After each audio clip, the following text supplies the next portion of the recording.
कृपा सिंधु मरुरूपहरि मामोतम पुंज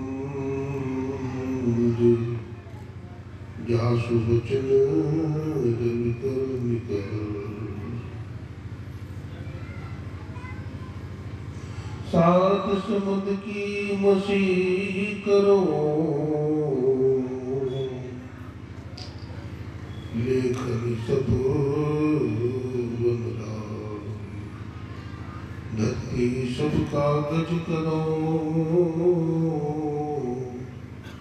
गुरु गुरु लिखा जाओ।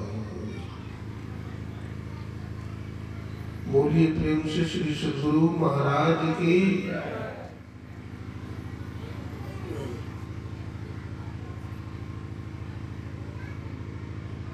आवागमन के चक्र को मिटाने वाले, जीव को परमात्मा से मिलाने वाले, कण में विराजमान परमाराध्य ब्रह्मलिंग गुरुदेव की त्रिलोक पावन पाद पद्मों में कोटि कोटि साष्टांग दंडवत प्रणाम। मंच पर विराजमान परम आदरणीय स्वामी परमानंद जी महाराज, स्वामी नित्यानंद जी महाराज, स्वामी शंभू बाबा तथा प्रगट रूप में सभी गुरुजन, तीर्थों को भी पावन करने वाले गुरुमंगल में साधु समाज,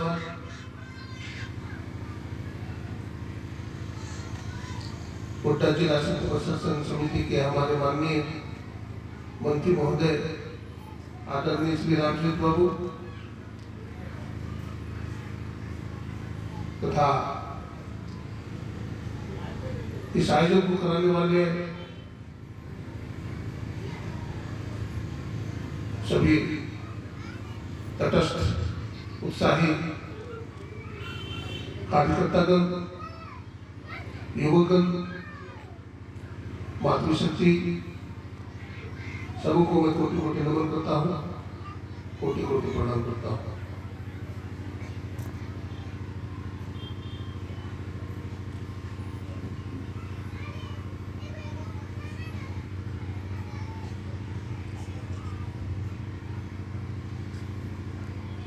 उन्हें बड़ी अपार खुशी हो रही है कि आप लोग इतने बड़े पंडाल में बहुत खर्च करके यहाँ सत्संग का आयोजन करवाया है, संत महात्माओं को बुलाया है। ये बड़ा उत्तम कार्य है।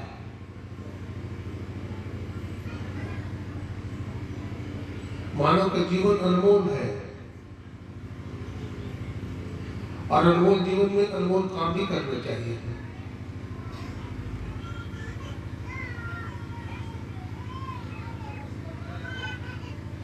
और सत्संग से अनमोल काम और क्या हो सकता है।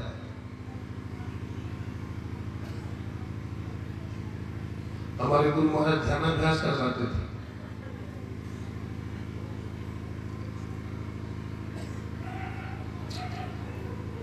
मासिक ध्यानाभ्यास,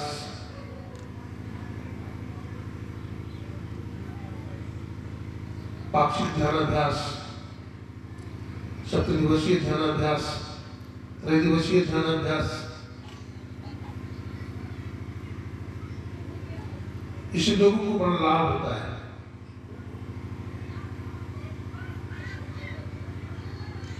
आज हर आदमी, हर जीव परेशान है। भारत में तो कम, विदेशों में ज्यादा परेशान है। 20 आदमी के पीछे एक पागल आदमी, कोई जहर खाकर मर जाता है, कोई सुसाइड कर लेता है, कोई सड़क पर कटकर मर जाता है।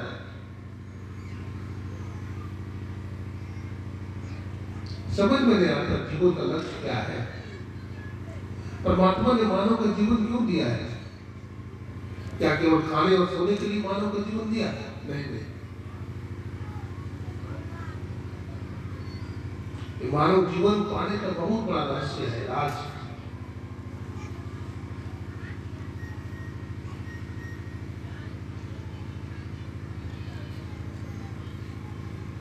इस जीवन में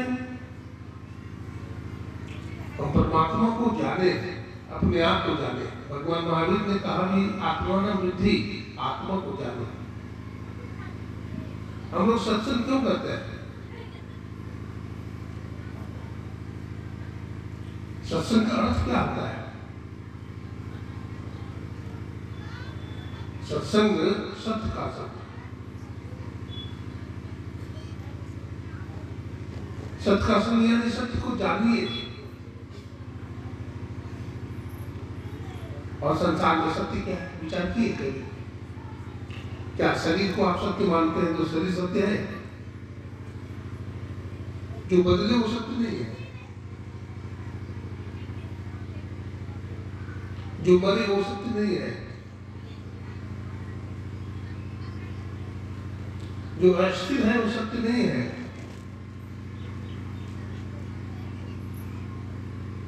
शरीर तो बदलता है। जन्म हुआ था शिशु से हम धीरे धीरे बड़े हो गए, जवान हो गए, बूढ़े हो जाएंगे, फिर मर जाएंगे। तो क्या मरा? शरीर मरा, आत्मा मरी। क्या मरा? मन मरा। क्या मरा? शरीर मरा। लेकिन शरीर में रहने वाला चेतन तो आत्मा अमर। घर परिवार में लोग मरते रहते हैं, शमशान घाट ले जाते हैं, जलाते हैं, शरीर जलकर राख हो जाता है।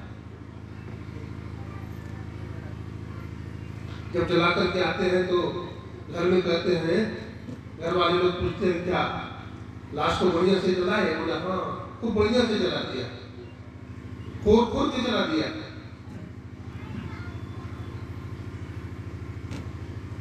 खूब बढ़िया से जला दिया।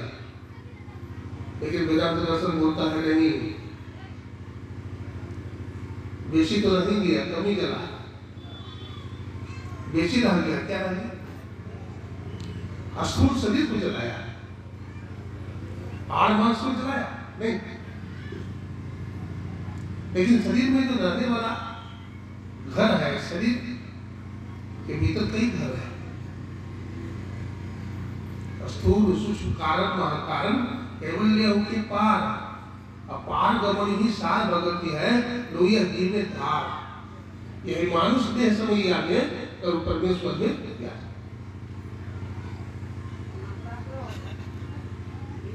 तो स्थूल शरीर को जलाया, लेकिन स्थूल शरीर के भीतर जो सूक्ष्म शरीर है वो तो रह ही गया। सूक्ष्म शरीर के भीतर जो कारण शरीर है वो रह गया। कारण शरीर के भीतर जो महाकारण शरीर है वो भी रह गया। और महाकारण शरीर के भीतर जो कैवल्य शरीर है वो भी रह गया। तो ज्यादा जलाया नहीं, ज्यादा बच ही गया, थोड़ा ही जलाया।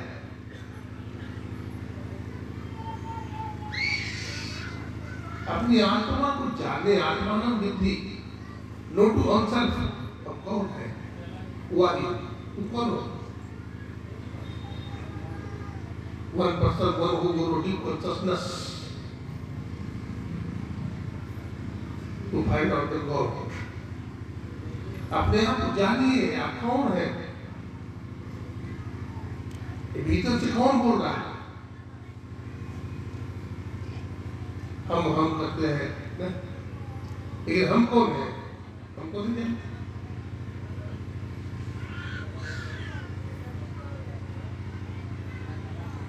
कबीर साहब कहते हैं, महीना महीना महीना कहे रुपया पावे 10-20, मैं पकड़ा करे तो खड़े कटावी शिष्य।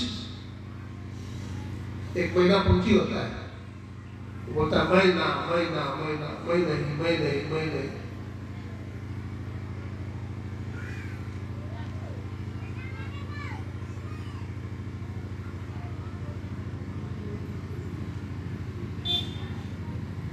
अपने आप को जानिए। हमारे महापुरुष स्वामी परमानंद जी महाराज, हमारे स्वामी प्रीतम बाबा, हमारे स्वामी शंभू बाबा बहुत बढ़िया से सुना रहे थे, बहुत बढ़िया बढ़िया बात सुना रहे थे, ज्ञान वैराग्य आत्मा परमात्मा की बात सुना रहे थे।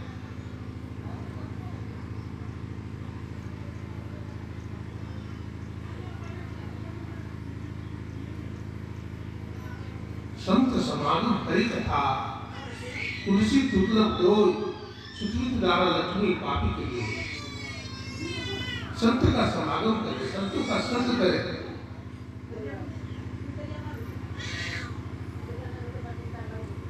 एक बार मैं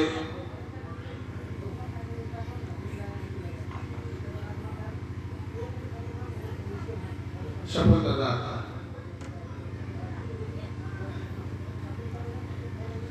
तो ट्रेन में लोगों ने पूछा कि स्वामी जी आप कहाँ से आ रहे हैं? तो मैंने कहा मैं समागम से आ रहा हूँ। तो समागम का अर्थ क्या होता है? समागम का अर्थ क्या होता है? मैंने कहा जहाँ जाने से जीवन के सब गम दूर हो जाते हैं, उसको समागम कहते हैं। संत समागम, ये संतों का समागम है, संतों का संग है। संत संग अपवर्ग कर, कामी होकर पंथ, कहे संत कवि कोविदा, श्रुति पुराण सद ग्रंथ। संतों का संग है।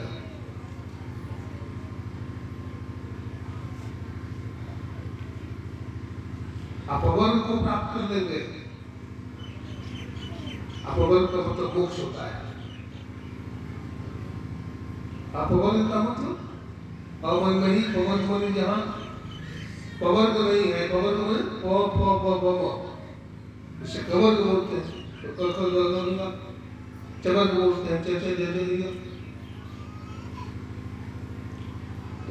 पवर्ग से जहाँ पाप पूरे नहीं होता है, भ से जहाँ फलासा नहीं है, ब से जहाँ वैर भाव नहीं है, भ से जहाँ भय नहीं है, और से जहाँ मृत्यु नहीं है, उसको अपवर्ग करते हैं। उस अपवर्ग को हम प्राप्त करें, मोक्ष को प्राप्त करें, आत्मा को जाने, इसी के लिए हम सत्संग करते हैं।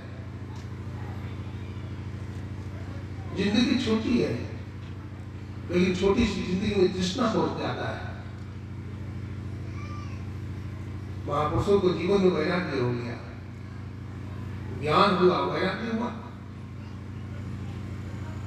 हमारे जीवन में ज्ञान वैराग्य नहीं है, हमारे जीवन में तृष्णा है।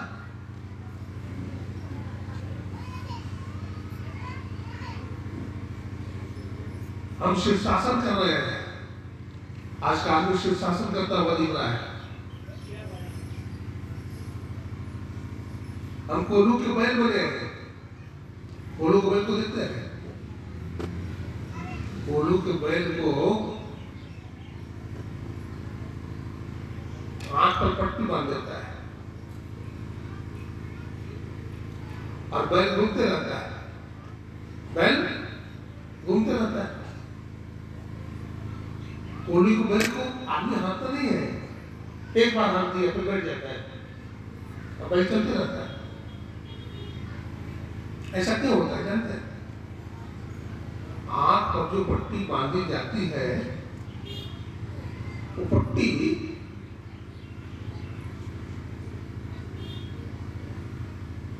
इस तरह से बांधी जाती है कि केवल सड़क दिखे उसे, केवल रास्ता दिखे, अगर को गले दिखे, नहीं तो भाई मुंह मारेगा इधर उधर फसल।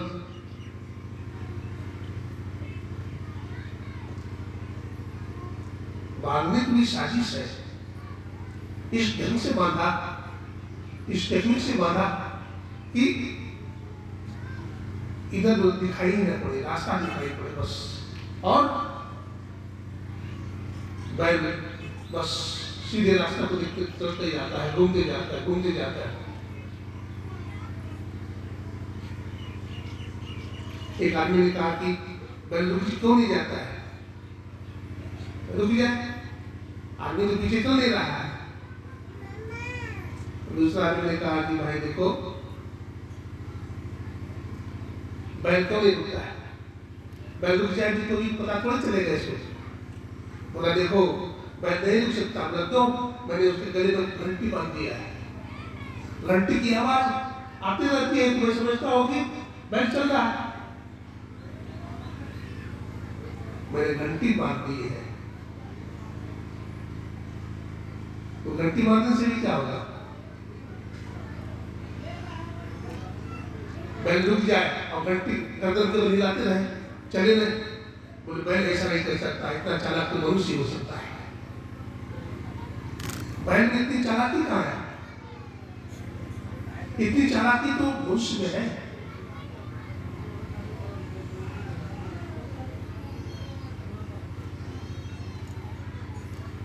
हम भी ज्यादा कुछ कहाँ कर रहे हैं, इतना ही कर रहे हैं। सुबह जागते हैं, स्नान आदि करके निकल जाते हैं काम धंधा में।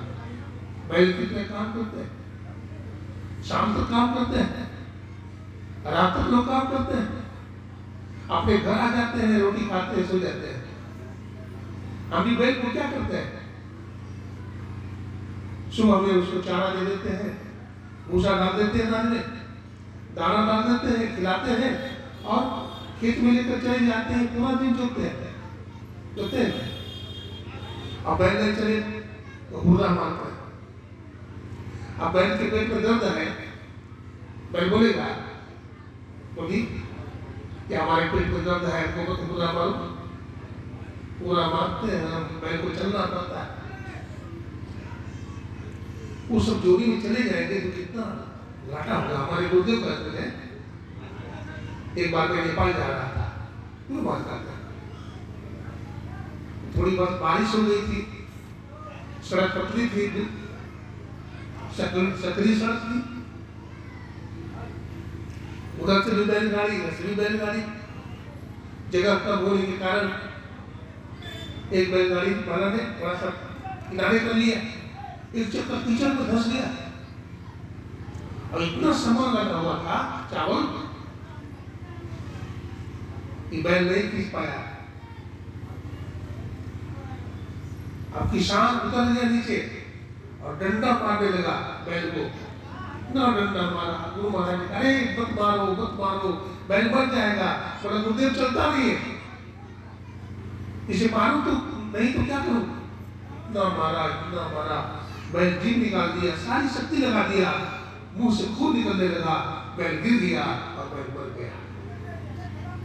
सत्य को याद रखें, यदि बैल जोनी में चले जाएंगे, भैंस जोनी में चले जाएंगे, गधा जोनी में चले जाएंगे। अभी तो हम कहते हैं महाराज बहुत गर्मी है, पंखा चला दो,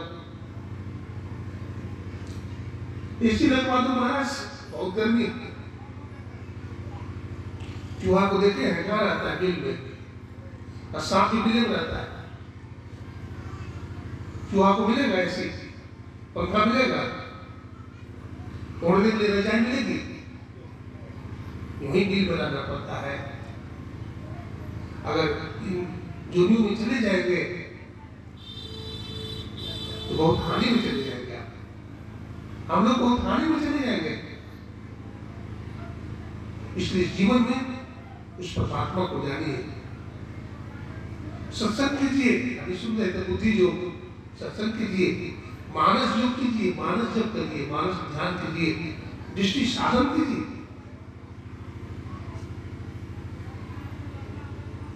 और फिर नाम अनुसंधान कीजिए।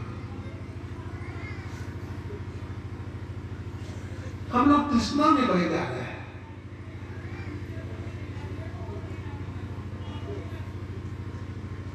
भगवान बुद्ध ने कहा संसार में दुख है, दुख का कारण तृष्णा है, तृष्णा को मारने से जीवन के सब दुख दूर हो जाते हैं। तृष्णा यानी इच्छा, मन एव मनुष्याणाम कारण बंध मोक्षयो, मन ही बंधन का कारण है और मन ही मोक्ष का भी कारण है। तो मन ही बंधन का कारण है, मन ही मोक्ष का कारण है, कैसे हो सकता है? हाँ, हो सकता है। आप ऐसे समझिए, आपके घर में कोई सीढ़ी है, ठीक है? सीढ़ी को अगर आप दीवार से लगा देंगे तो आप छत पर चले जाएंगे, और उसी सीढ़ी को अगर आप कुआं से लगा देंगे तो कुआं में उतर जाएंगे। तो सीढ़ी एक काम दो, मन एक और काम दो। मन एक मनुष्याणाम कारण बंध मोक्षयो, मन ही बंधन का कारण है और मन ही मुक्ति का कारण है। सत्संग में लगा हुआ मन, भजन में लगा हुआ मन मुक्ति की तरफ ले जाता है, और कुसंग में लगा हुआ मन, किसी वासना में लगा हुआ मन हमें पाताल में ले जाता है, हमें दुख में ले जाता है, हमें अशांति में ले जाता है। तत्व महात्मा कहते हैं भजन कीजिए, सत्संग कीजिए, सुख कर्म कीजिए, तृष्णाओं के जाल में उलझिए मत। मकड़ा देखते हैं, मकड़ी को, मकड़ी जाला बनाती है, उसी को उलझ करके मर जाती है। अभी तो अपने कर्म के जाल में उलझ करके मर रहे हैं।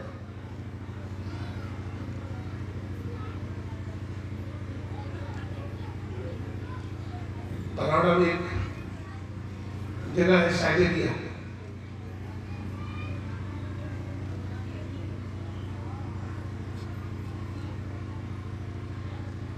किसी घर में एक मेहमान आया। वो व्यक्ति किसान था, खेती का काम करता था, बहुत दुखी था। अतिथि ने कहा कि भाई देखो, मैं अभी साइबेरिया से आया हूं,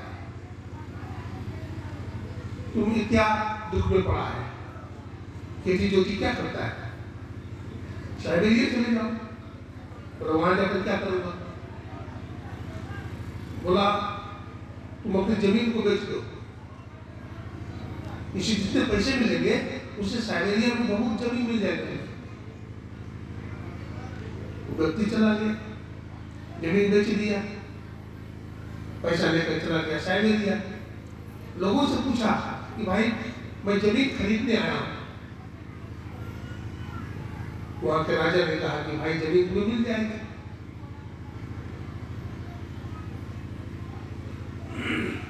बोला हमारे पास इतने लाख रुपये है। बोला यहाँ जमीन बहुत सस्ती है, मैं यहाँ का राजा हूं। देखो एक शर्त है, तुम सूर्य निकलते ही अपने हमारे पास आ जाना, सूर्य निकलने के पहले आ जाना। जैसे ही सूर्य निकले तुम दौड़ना शुरू कर देना, तुम दौड़ते जाना, शाम तक दौड़ते रहना। जितना दूरी तुम तय करोगे वो जमीन तुम्हारा हो जाएगा। वो व्यक्ति ने कहा ठीक है। वो व्यक्ति रास्ते के लिए भोजन बना लिया था कि रास्ते में खा लूंगा, बोतल में पानी भर लिया था, प्यास लगेगी तो पानी पी लूंगा। लेकिन लोभ के कारण, तृष्णा के कारण वो सोचा भोजन तो रोज करते हैं, पानी तो रोज पीते हैं, आज नहीं पिएंगे तो क्या होगा, कल पी लेंगे, कल भोजन कर लेंगे। वो दौड़ता रहा, तेजी से दौड़ता रहा, भागता रहा। 12 बज गए, चलते चलते थक गया। अब सोचता है कि अब तो लौट जाना चाहिए क्योंकि मंजिल तक पहुंचना है, सूरज डूबने के पहले तक, नहीं तो काम खराब हो जाएगा, ये जमीन नहीं मिल पाएगी। यही सब है। अब वो व्यक्ति सोचता है कि 12 बज गया है, भूख भी लगी है, अब लौट जाना चाहिए, लेकिन तृष्णा व्यक्ति नहीं दिया। बोला नहीं, और जमीन घेरो और दौड़ो। और दौड़ना शुरू किया। 1 बजे 2 बजे थक करके चूर हो गया। अब सोचता है अब तो लौटना ही पड़ेगा। अब सारा शक्ति खो दिया था, बहुत हाँफ रहा था, लेकिन लौटना शुरू किया। धीरे धीरे दौड़ता जा रहा है, दौड़ता जा रहा है, दौड़ता जा रहा है। काफी थक गया, भूख लगी, प्यास लगी, माथे में चक्कर आ रहा है, लेकिन फिर भी दौड़ा जा रहा है। अब 10 बांस की दूरी पर पहुंच गया है। लोग बोल रहे हैं, अब तो आ जाओ, अब तो आ जाओ, अब तो आ जाओ। बहुत नजदीक पहुंच गया। 2 बांस की दूरी जब रह गई तो गिर गया वो आदमी बेहोश होकर। लेकिन फिर भी घसीटता रहा। जब 1 बांस की दूरी तक आ गया तो सूर्य नारायण अपने क्षितिज पर आ गया। अब सूर्य भगवान डूबना चाहते हैं, अस्त होना चाहते हैं।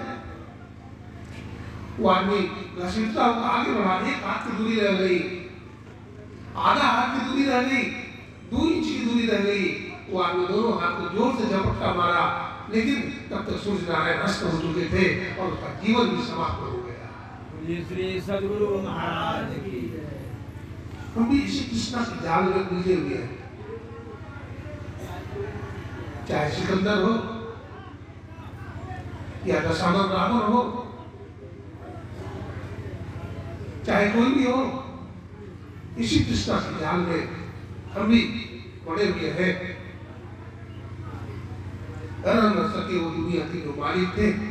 जब चला सिकंदर यहाँ से तो दोनों हाथ खाली थे। हम भी कुछ ले नहीं जा सकेंगे। यहाँ के युवक लोगों ने, यहाँ के सत्संगी लोगों ने, यहाँ के माताओं वालों ने बहुत बड़ा काम किया है, सत्संग का आयोजन करवाया है। लोग अपने पैसे को व्यसन में लगाते हैं, शराब पीते हैं, बड़ा बड़ा फंक्शन करते हैं, डिस्को डांस करवाते हैं, नाच करवाते हैं। लेकिन मुझे गौरव है यहाँ के सत्संगी भाई माताओं को देख करके कि यहाँ के लोगों ने संतों को बुला करके, महात्माओं को बुला करके सत्संग करवाया है।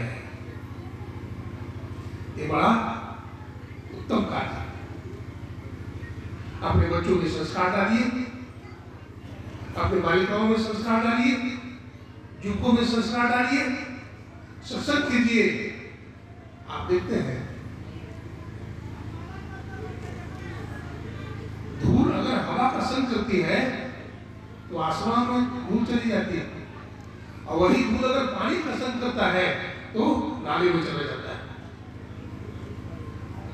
कभी संगत साधु के हरे और की याद ही, संगत बुरी साधु के आटू पर बात। इसलिए हम ये अपने जीवन में साधु का संग करें। इस जीवन में ईश्वर को जाने का बहुत बात है। मुख्य भोजन न हो गोपाला, ले लो अपनी कच्ची माला। बहुत देर से आप लोग बैठे हुए हैं, इसलिए मैं अपनी वाणी को यही विराम देना चाहता हूँ। मैं आप लोगों का हार्दिक अभिनंदन करता हूँ और अपने वाणी को यही पर विराम देता हूँ। बोलिए प्रेम से श्री सद्गुरु महाराज की जय।